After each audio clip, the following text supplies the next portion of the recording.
ہلاک کرنے والے گناہ. ابو ہریرہ رضی اللہ عنہ سے روایت ہے کہ رسول اللہ صلی اللہ علیہ وسلم نے فرمایا تباہ کر دینے والی چیزوں سے بچو. اللہ کے ساتھ شرک اور جادو، یعنی شرک کے علاوہ جادو بھی کبیرہ گناہوں میں سے ہے، اور بہت سے لوگ اس میں مبتلا ہو جاتے ہیں. آج جس کے پاس بیٹھو وہ کہتا ہے مجھ پہ جادو کیا گیا، تاکہ میں سوچتی ہوں کوئی کرنے والا بھی تو ہوگا. اگر ان کی بات سچی ہے تو کوئی کرنے والا تو ہے نا. تو وہ کسی کو پریشان کر کے خود اپنی کس قدر ہلاکت کا سامان کر رہا ہے. کوئی حسد میں کرے یا کسی بھی اعتبار سے کرے.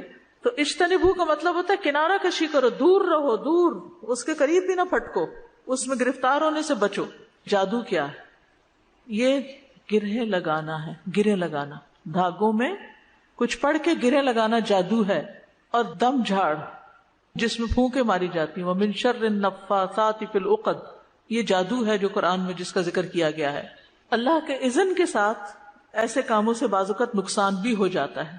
نفع نقصان اللہ کے ہاتھ میں، جادوگر کے ہاتھ میں کچھ نہیں.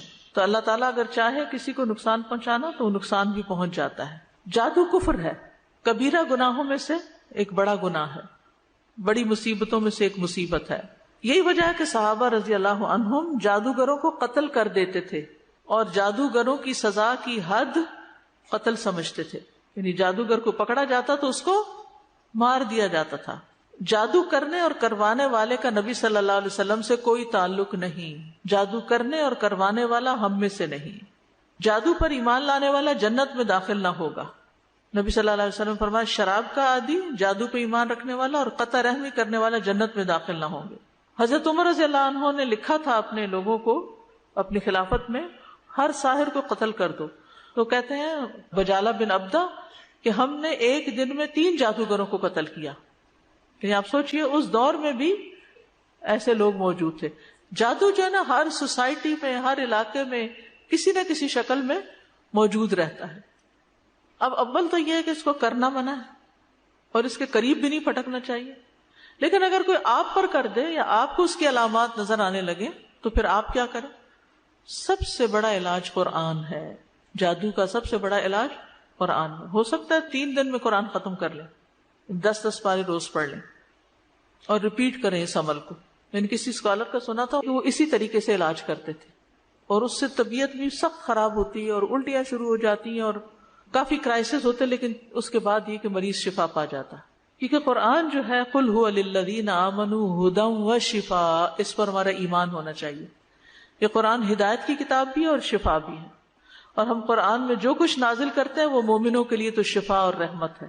تو ایمان لا کر اس پر کہ یہ شفا کا ذریعہ ہے قرآن پڑھیں.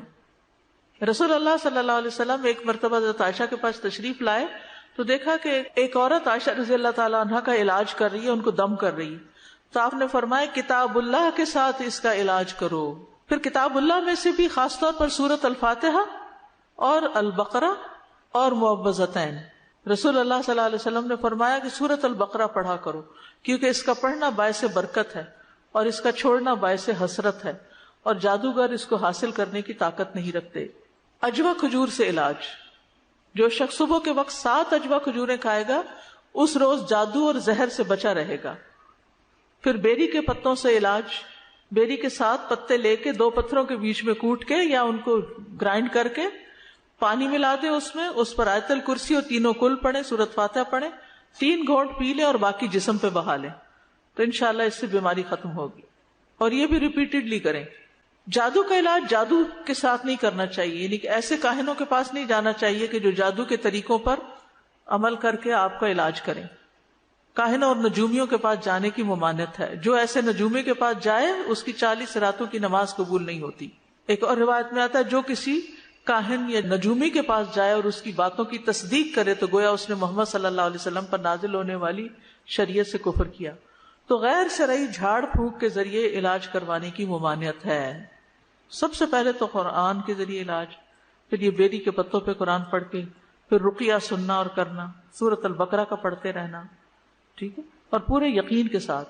کسی بھی ایسے راقی کے پاس نہ جائیں جو قرآن کے سوا یا مسنون دعاؤں کے سوا کچھ اور پڑھتا ہو.